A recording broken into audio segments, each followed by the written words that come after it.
A 16-year-old black girl in a wheelchair thought her biggest battle was high school until a powerful neighbor showed his true face. Watch till the end. It will shock you.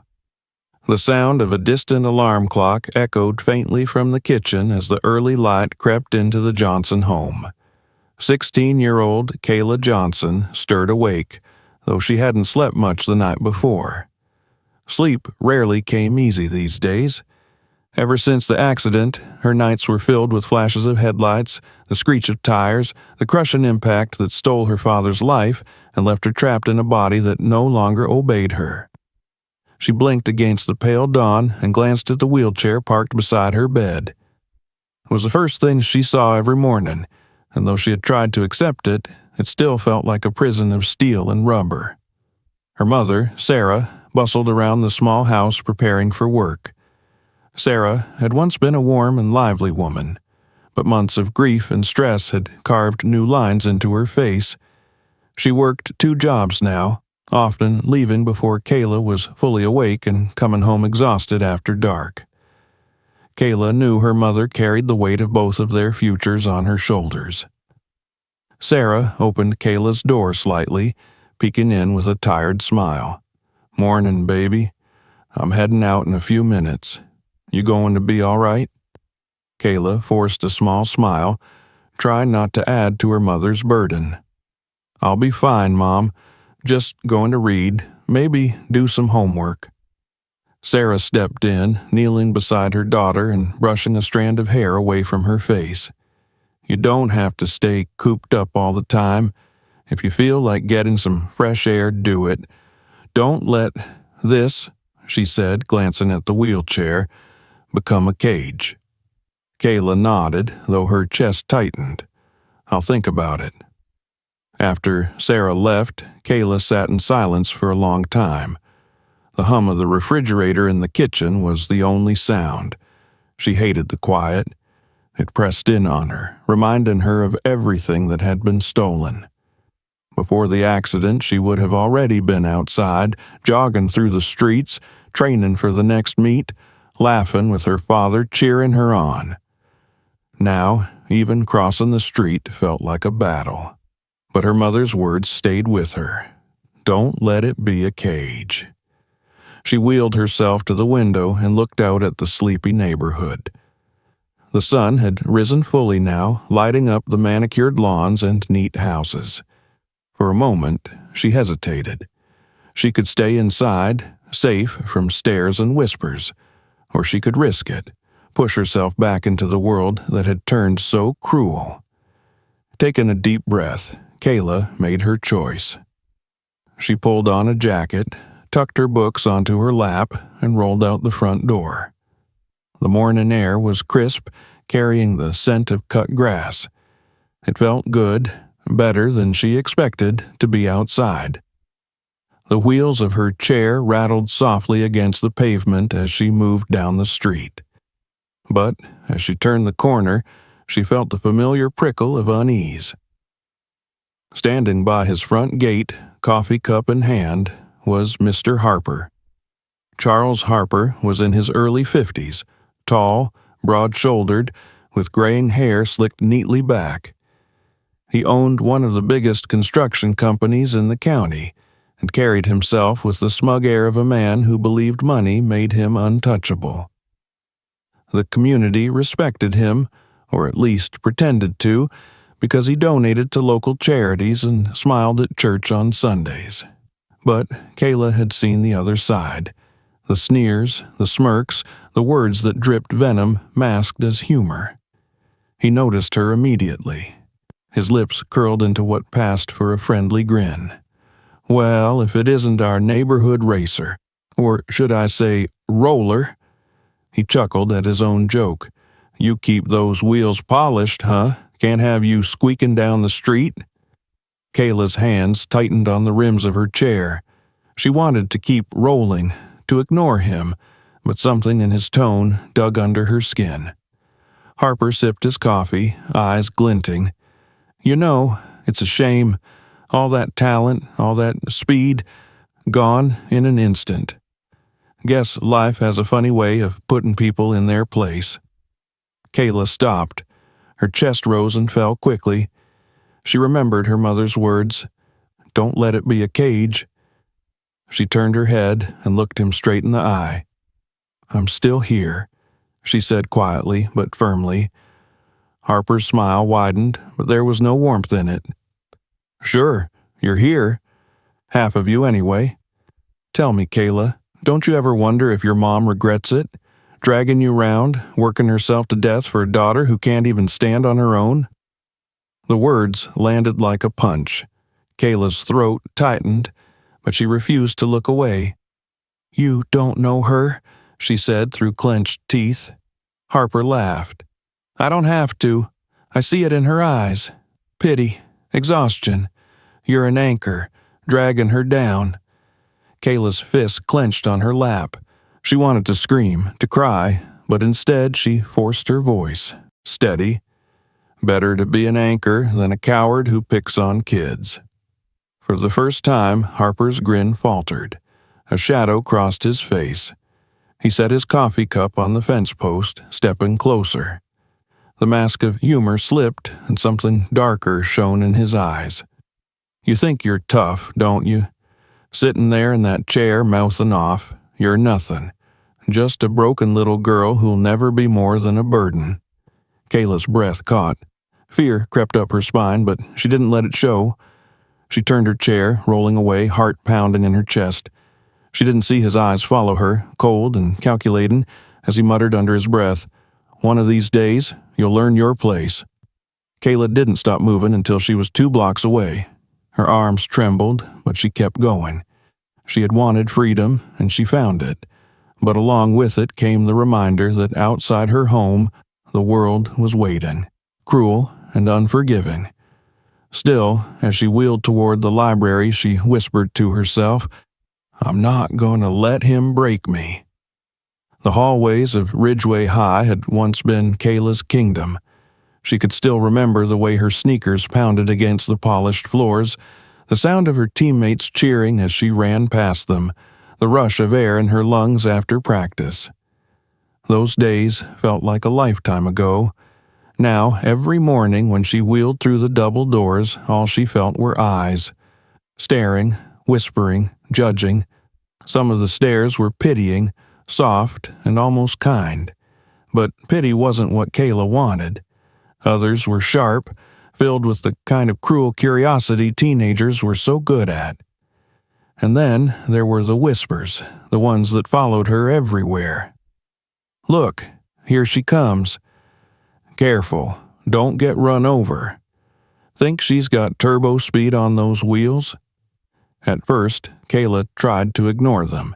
She focused on maneuvering through the crowded hallways, keeping her head high, her movements steady. But the comments grew bolder. Once, a boy from her science class deliberately stepped in front of her chair, forcing her to stop. He smirked and said, "What's the matter? Can't swerve as fast as you used to?" His friends laughed as she pushed past, cheeks burning. The cruelty didn't stop there. Someone slipped gum onto her seat once. Another time, when she left her backpack on a desk, she returned to find it missing. She eventually discovered it dumped in the girls' restroom, books soaked from the sink. Teachers seemed too busy or too unwilling to intervene. At lunch, Kayla often sat at a corner table alone. A few students would wave or offer a polite smile, but most avoided her. The isolation weighed on her, pressing like a stone on her chest.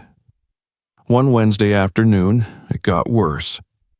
As Kayla rolled into her English class, a folded piece of paper slid off her desk. She picked it up, unfolded it, and stared. In crude handwriting, it read, "Half a girl, half a life. Why are you even here?" Her throat tightened. She crumpled the note in her fist, shoving it into her bag. She wouldn't let them see her cry. After school, she left quickly, eager to escape. But fate had other plans. As she turned down her street, she saw him again, Mr. Harper, standing near his driveway. He was on the phone, laughing, his voice loud enough for her to hear.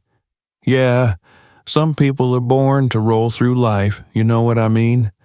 Never standing tall, always dependent on someone else to push them forward. He glanced at her as she approached, his smirk widening. Pathetic. Kayla froze, her hands gripping the rims of her wheels. His words weren't meant for her directly, but he wanted her to hear them. He always wanted her to hear. When he hung up, he leaned casually against his mailbox. Tough day at school, I can tell. You look smaller every time I see you. Kayla inhaled slowly. She knew what her mom would say. Ignore him. Don't give him the satisfaction. But ignoring had never stopped him.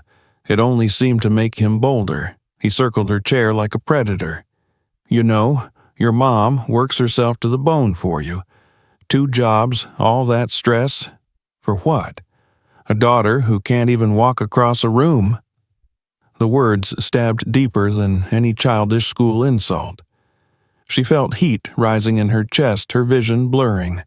But this time, something inside her snapped. Her voice trembled at first, but each word grew stronger. Better to be half a person than to be whole and rotten. At least I know who I am. You're nothing but a bully hiding behind a smile. For a moment, Harper froze. His grin faltered, the smugness flickering into something darker. His eyes narrowed and his jaw tightened.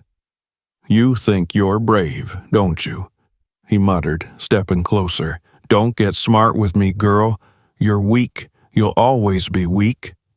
Kayla's pulse hammered in her ears, but she refused to back down. If I'm so weak, why are you so scared of me answering you back? His nostrils flared. For the first time, the mask of humor slipped completely. Beneath it was raw hatred. He leaned closer, his voice a low hiss. You'd better watch your mouth. One of these days I'll teach you a lesson you won't forget. Kayla felt a chill run down her spine, but she held his gaze. She wouldn't let him see her fear. She wheeled forward, brushing past him without another word, her hands shaking on the rims. When she reached her driveway, she exhaled sharply, her whole body trembling. She had stood up to him, at least in words, but the danger in his eyes haunted her. She knew this wasn't over. He was escalating. And she was right. From his yard, Harper watched her retreat, his lips curled into a twisted smile. We'll see how long that fire lasts, he muttered under his breath. The morning began like so many others, with the quiet rustle of Sarah getting ready for work. Kayla lay in bed, listening to the familiar sounds, the clink of coffee mugs, the low hum of the iron, the hurried footsteps across the worn linoleum floor. She wished, not for the first time, that her mother didn't have to carry so much alone. Sarah stepped into her room, smoothing down her scrubs, her eyes tired but gentle. Morning, baby. I've got a long shift today, but I'll be home before it gets too late. Kayla managed a small smile. I'll be okay, Mom. Sarah walked over, crouching down so their faces were level. Promise me you won't just sit here all day. You're stronger than you think, Kayla. Don't let these 4 walls make you feel trapped. She reached out, touching her daughter's cheek. Get some fresh air if you can. Kayla nodded, though the thought of facing the world again filled her with unease. Sarah kissed her forehead, whispered, I love you, and hurried out the door. The silence that followed was suffocating. Kayla wheeled herself into the living room, glanced at the muted television, then at the stack of textbooks on the table. None of it felt right. She stared out the window instead, watching the neighborhood stir to life, the mailman making his rounds, children chasing each other across lawns, dogs barking in the distance. Her mother's words echoed in her head. Don't let these walls be your cage. Kayla inhaled deeply. She grabbed her bag, slid a few books inside, and wheeled toward the door. She didn't want to be a prisoner anymore. The air outside was crisp and alive, carrying the scent of damp earth and bloomin' flowers. She felt her heart lighten slightly as she moved down the sidewalk, each turn of the wheels a small act of defiance. Her destination was the library. It wasn't far, and the thought of losing herself in books soothed her nerves. She spent the afternoon there, tucked into a corner by the window, reading until the sun dipped low. The golden light of evening filled the sky when she finally decided to head home. She packed her bag, balanced it across her lap, and began the slow journey back. But, as she turned onto her street, her stomach tightened. Mr. Harper stood outside his gate, leaning casually against the fence. The glow of the setting sun painted his figure in harsh shadows. He watched her approach with that same smug grin, as if he had been waiting for this moment. "Well, look who decided to roll back into town," he said, his voice dripping with mockery. "Out enjoying the scenery? Or maybe showing off those wheels again?" Kayla kept her eyes forward, refusing to answer. Harper chuckled. "You know, it's almost funny. Some people run toward their future. Others just roll along until someone decides they're in the way." Her hands tightened on the rims of her chair. Still, she pushed forward, willing herself to pass him without incident, but he stepped closer, blocking part of the sidewalk. His shadow stretched over her. "Tell me, Kayla," he said in a low, taunting tone, "don't you ever wonder if this is where you belong? Not here, not in this neighborhood, somewhere else. Somewhere like the ghetto, where your kind fits right in." Her chest constricted, but she forced her gaze upward. Her voice was steady, even as anger flared inside her. "At least I know who I am. You hide behind money and fake smiles, you're nothing but a coward." The smirk vanished from his face. His jaw clenched and his eyes burned with sudden rage. "What did you just say to me?" Kayla didn't flinch. "You heard me." For a heartbeat, silence hung heavy in the air. Then Harper moved. He shoved the front of her wheelchair sharply, the impact jolting her body. Books spilled from her lap, scattering across the concrete. Kayla gasped, clutching the armrests, trying to steady herself. Harper's breath came fast, his face twisted with fury. "You think you're strong? You think you can talk back to me?" He raised his foot and kicked one of the wheels. The chair lurched violently, tilting to the side. Kayla cried out as the world tilted with it, the fear of hitting the ground flashing through her mind. "You're nothing but a broken girl," he spat, "a burden, a black cripple who doesn't know her place." Her heart pounded against her ribs, terror surging through her veins. She clung desperately to the chair, forcing it upright with trembling arms. The sting of his words cut almost as deep as the physical assault. Yet, even through the fear, something inside her refused to break. Her voice was hoarse, but it rose above the sound of his ragged breathing. "You can push me. You can kick me. But you'll never make me smaller than you already are." For the briefest moment, Harper's eyes flickered with surprise at her defiance. But then his expression hardened, lips curling into a sneer. "You'll regret those words," he growled. He turned and walked back toward his house, leaving Kayla in the middle of the sidewalk, shaken and breathless, her books strewn around her. She sat there for a long moment, her hands gripping the wheels so tightly her knuckles turned white. Tears blurred her vision, but she blinked them back.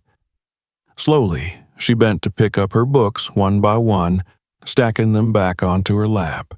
Her body trembled, but her spirit whispered a single truth. "He wants to break me. I can't let him." With the last book gathered, she pushed forward, each roll of the wheel heavier than the last. The street seemed darker, the air colder, but in her chest a spark of defiance still burned. And though fear coiled tight in her stomach, she knew this was only the beginning. The evening air held the cool bite that comes just after sunset, when the last gold burns off the rooftops and the shadows grow long. Kayla's hands still trembled on the rims of her chair as she steadied her breath.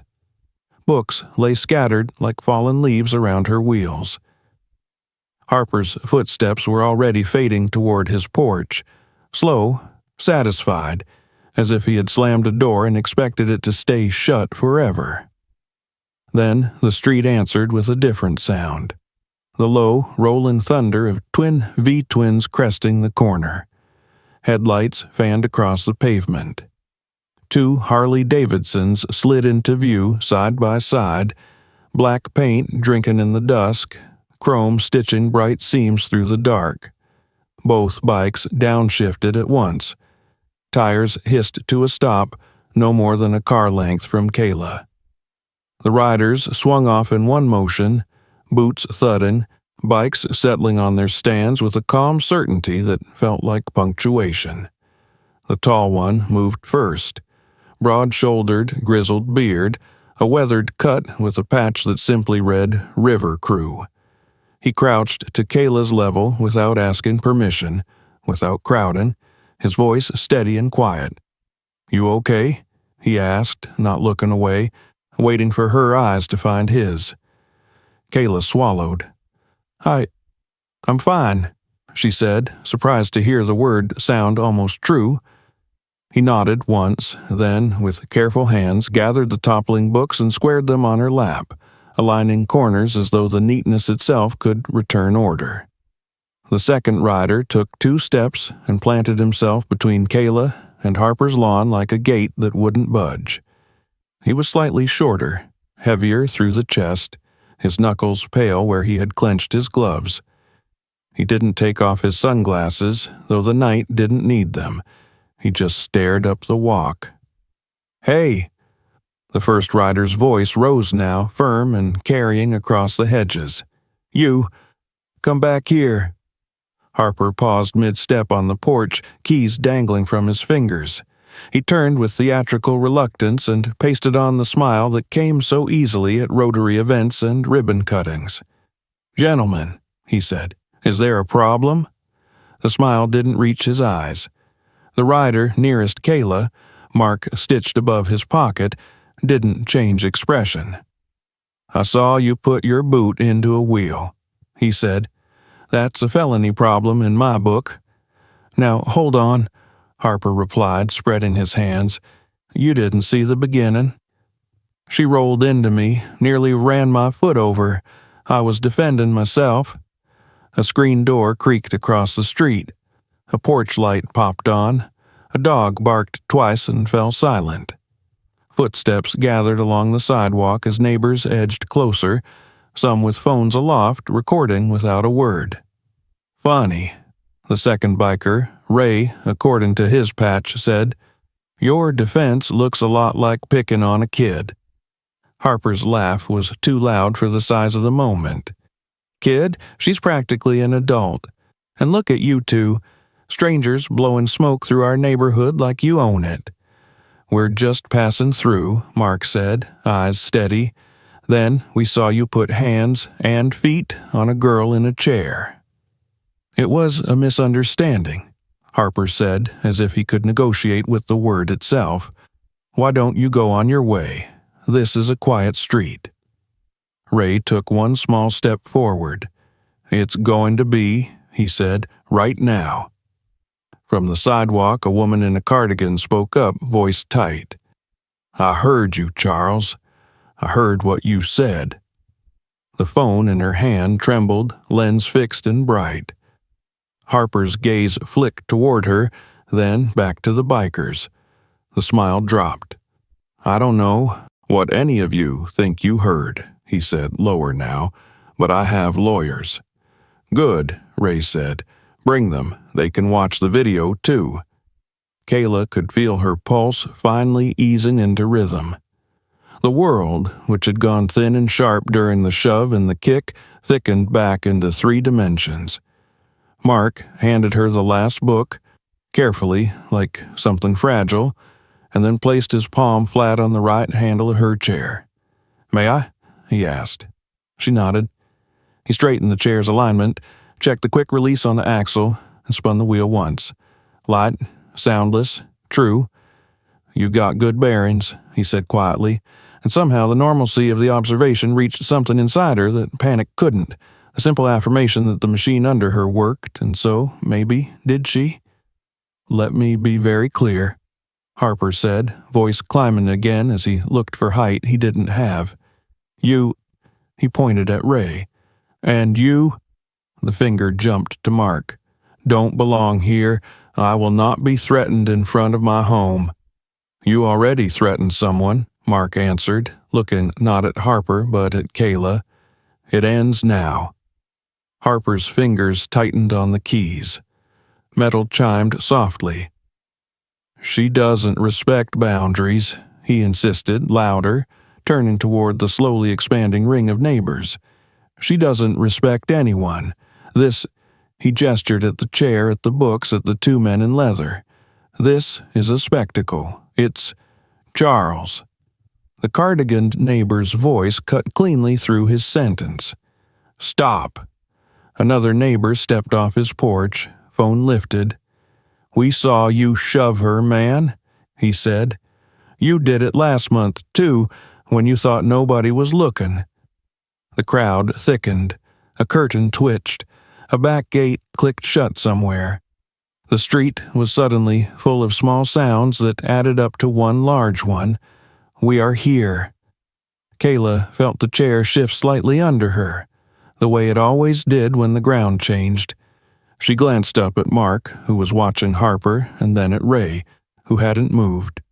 Behind the sunglasses, she could feel his attention like a drawn line.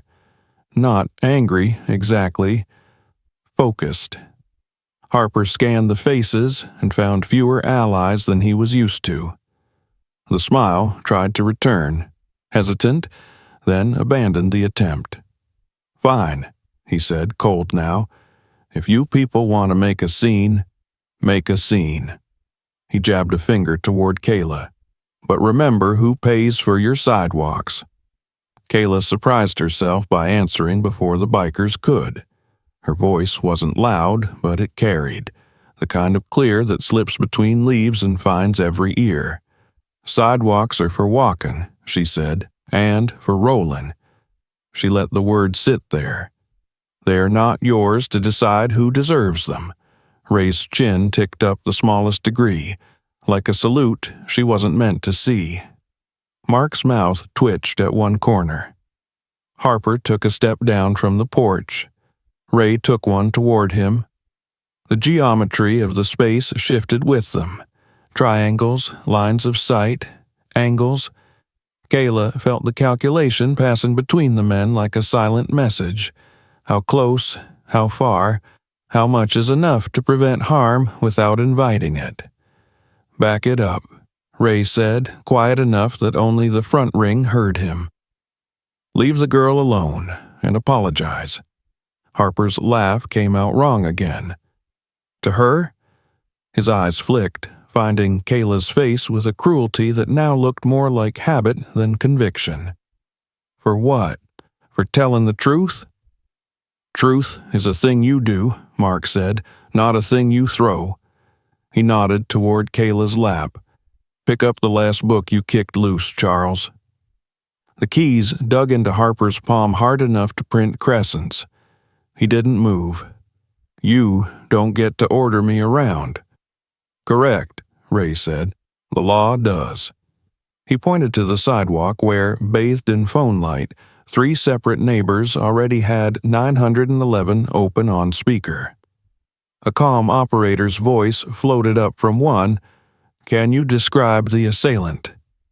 Kayla watched the word hit him. Assailant. It was as if the label had weight. He swayed a fraction, then found his balance on pride. "This is ridiculous," he said, but it lacked oxygen now.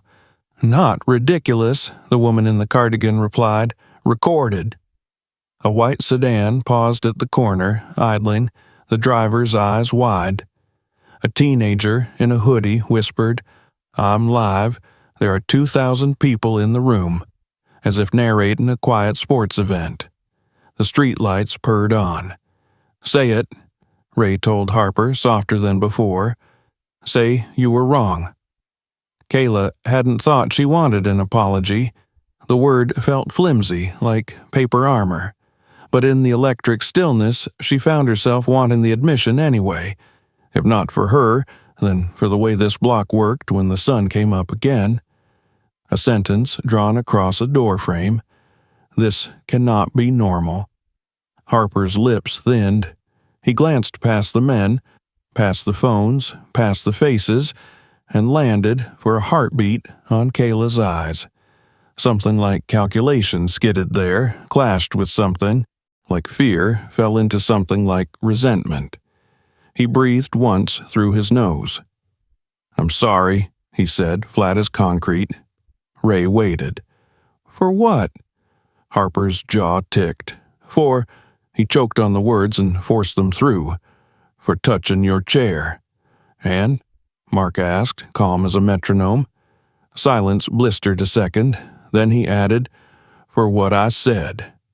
The apology hung in the air, less an olive branch than a thrown stick. No one clapped, no one cheered. Phones just watched. Kayla held his gaze a beat longer, then nodded once. Not acceptance, not forgiveness, just a record scratch. He said it. Her breath eased. The trembling in her forearm slowed. "Good," Ray said. "Now, go inside." Harper hesitated. Then, with all the grace of a door closing on a draft, he turned and disappeared into his house. The latch clicked. A shadow crossed the curtains. The porch light snapped off. Only then did the street exhale. Voices tumbled over one another, low then louder. People drifted closer, offering small words that tried not to sound like congratulations. "You okay? Do you need water? I saw everything." The phones lowered but didn't disappear. Even in relief, no one quite trusted the calm. Mark straightened and rolled his shoulders once, as if setting a pack down. He faced Kayla like the rest of them weren't there. "You hurt anywhere?" She shook her head. "Just rattled." "That's honest," he said. "Rattled passes." Ray removed his sunglasses. His eyes were softer than his posture suggested, the blue of distant hills. He looked at the chair, then at the scuffed patch on the wheel rim. "May I?" he asked, echoing Mark. At her nod, he knelt, thumbed along the rubber, checked the quick release again, then the caster fork. "You're good. If it starts pulling left tomorrow, trade the front casters for a day. It'll even out." Kayla blinked.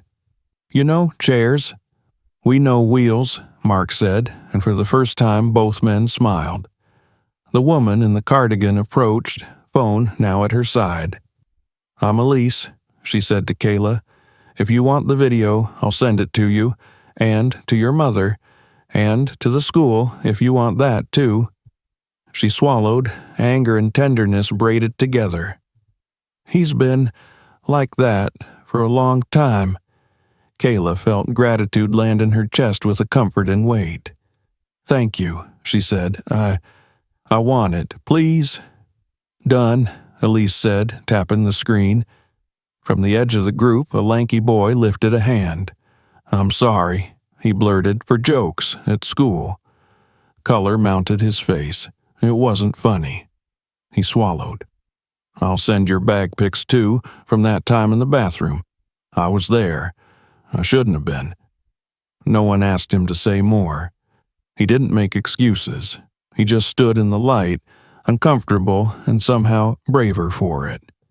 A siren wove faintly from far off, then died. Perhaps someone had reported that the situation de-escalated. The night slid back into itself. Porch lights stayed on a little longer than usual. Ray looked up and down the block, measuring. "We'll walk you to your door," he said, as if announcing the weather, "if that's all right." "It is," Kayla said, her voice steadied further. "It is, yeah."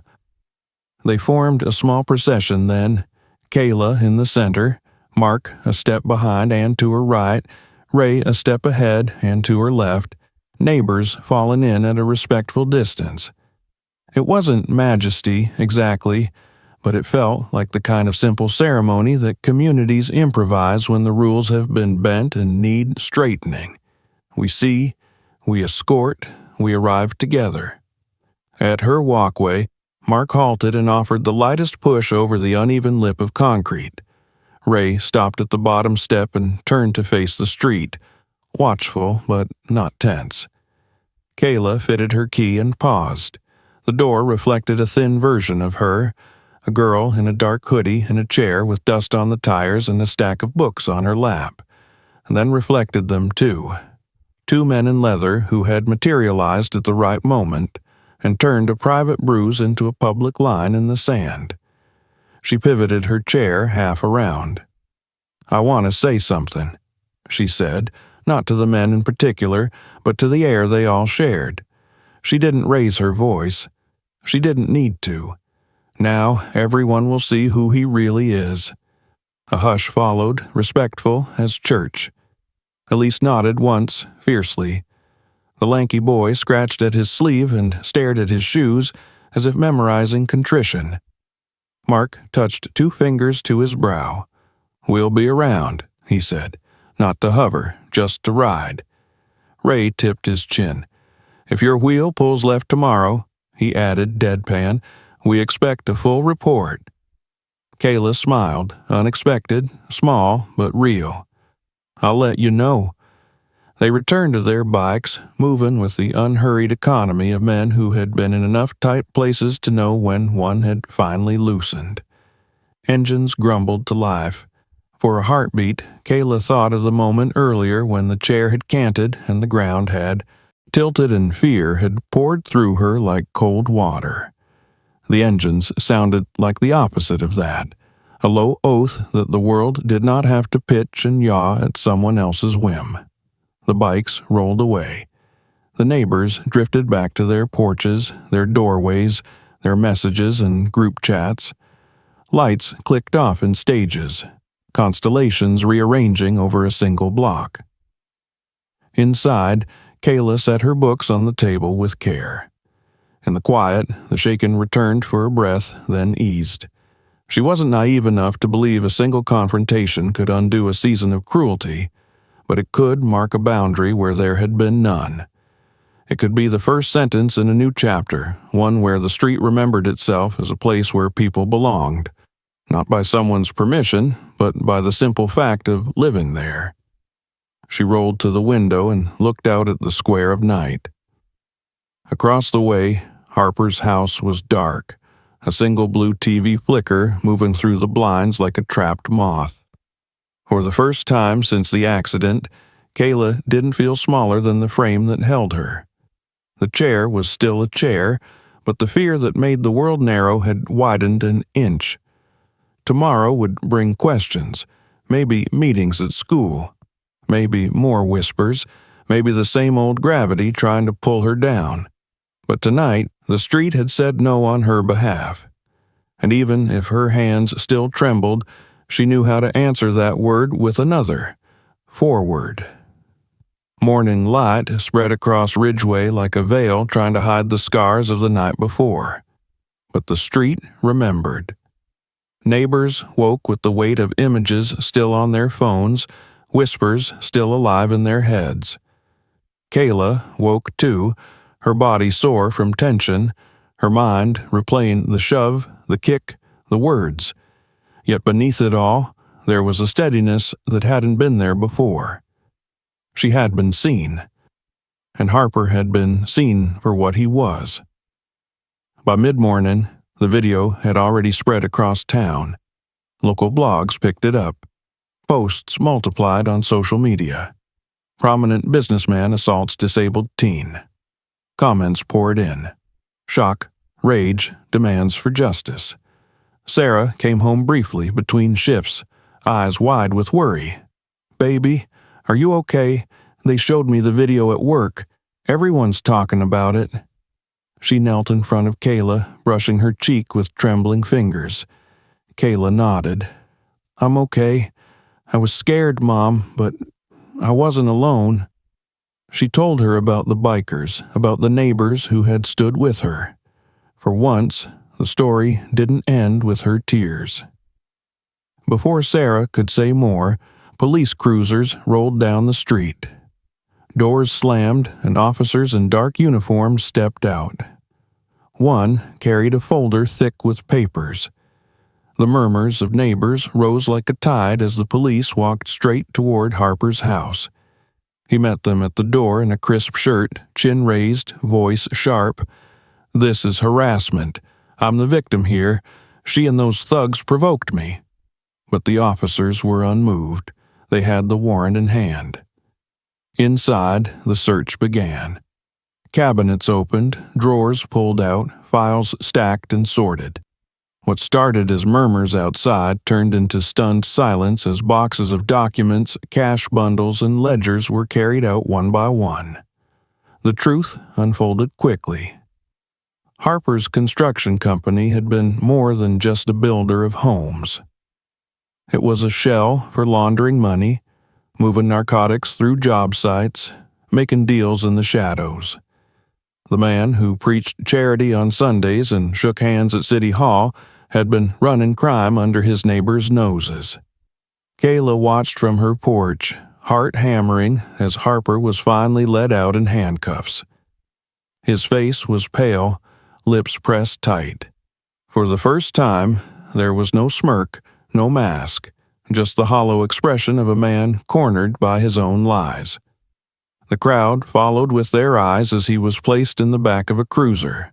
Some neighbors whispered, others stood openly filming, but none stepped forward to defend him.